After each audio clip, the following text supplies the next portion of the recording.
Ahora sí vamos a la derivada segunda. Entonces vamos a probar las concavidades con los puntos de inflexión. Vamos a tener que ver entonces el punto de inflexión. Si el punto de inflexión está en 0,4, eso me va a marcar los intervalos en los que yo voy a probar. ¿Cuáles son esos intervalos de prueba que yo voy a elegir?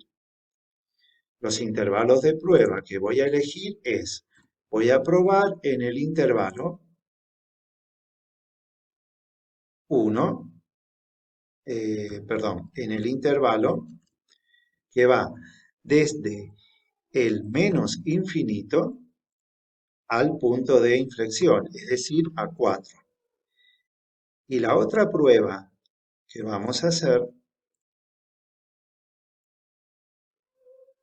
la otra prueba que va a hacer va a ir desde el punto de inflexión, que es 4, hacia el infinito. Perdón, acá,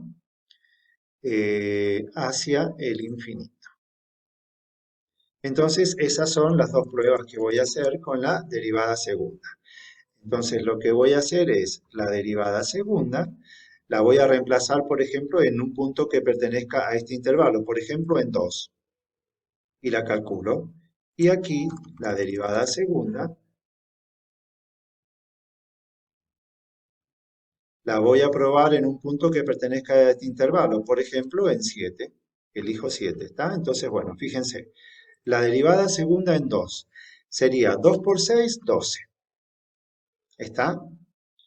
Y la derivada segunda en 7.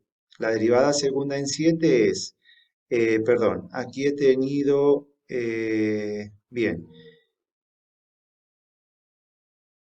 perdón, es desde acá, perdón, desde el menos infinito al 0 y aquí iría desde el 0 al infinito porque la x del punto de inflexión es 0. Ahí está. Entonces voy a probar en un valor negativo que pertenezca a este intervalo en menos 2 y en algo positivo en 7. Entonces, en menos 2 va a quedar menos 12 y en 7 me va a quedar 6 por 7, 42. Como aquí ha quedado negativa la derivada segunda, fíjense que al ser negativa la derivada segunda, la concavidad es negativa en la curva. Entonces decimos que F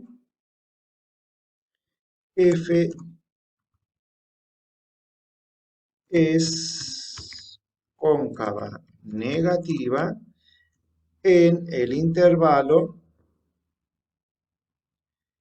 y igual a menos infinito 0,